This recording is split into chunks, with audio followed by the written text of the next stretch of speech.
പുതുക്കാട് കണ്ണമ്പത്തൂരിൽ മലഞ്ചരക്ക് കട കുത്തിത്തുറന്ന് മോഷണം നടത്തിയ പ്രതി അറസ്റ്റിൽ. കോടാലി ആളുപ്രമ്പൻ വീട്ടിൽ 51 വയസ്സുള്ള സുരേഷാണ് അറസ്റ്റിലായത്.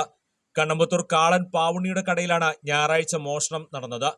കടയുടെ ചുമർ കുത്തിപ്പൊളിച്ച് അകത്ത് കിടന്നയാൾ ചാക്കുകളിലും പാത്രങ്ങളിലും നിറച്ചുവെച്ചിരുന്ന ജാതിക്കായ, ജാതിപത്രി, അടയ്ക്ക എന്നിവ മോഷ്ടിക്കുകയായിരുന്നു. ഇയാളുടെ കൂടെയുണ്ടായിരുന്ന മറ്റൊരു പ്രതിക്കായി പോലീസ് അന്വേഷണം ആരംഭിച്ചു. ഉൽപ്പന്നങ്ങൾ ചാക്കുകളിലാക്കി തൊട്ടടുത്ത പറമ്പിൽ ഉപേക്ഷിച്ച ശേഷം പുതുക്കാട് നിന്ന് ഓട്ടോറിക്ഷ വിളിച്ചാണ് ഇയാൾ തൃശൂരിലെ കടയിൽ വിൽപ്പന നടത്തിയത്. സമീപത്തെ വീടുകളിലെ നിരീക്ഷണ ക്യാമറകളിൽ നിന്നാണ് ഓട്ടോ തിരിച്ചറിഞ്ഞത്. പിന്നീട് നടത്തിയ അന്വേഷണത്തിലാണ് പ്രതി പിടിയിലായത്. പ്രതിയെ സ്ഥലത്തെത്തിച്ച് പോലീസ് തെളിവെടുപ്പ് നടത്തി. 50,000 രൂപയുടെ ഉൽപ്പന്നങ്ങൾ മോഷണം നടത്തിയതായി പോലീസ് പറഞ്ഞു. പ്രതിയെ ഇന്ന് കോടതിയിൽ ഹാജരാക്കും. പുതുക്കാട് SHO സജീഷ് കുമാർ, SIമാരായ പ്രദീപ് കുമാർ, ഉണ്ണികൃഷ്ണൻ, ഗ്രേഡ് CPOമാരായ സജീവ്, അജി, CPOമാരായ ശ്രീജിത്ത്, അജിത് എന്നിവരടങ്ങിയ സംഘമാണ് പ്രതിയെ അറസ്റ്റ് ചെയ്തത്.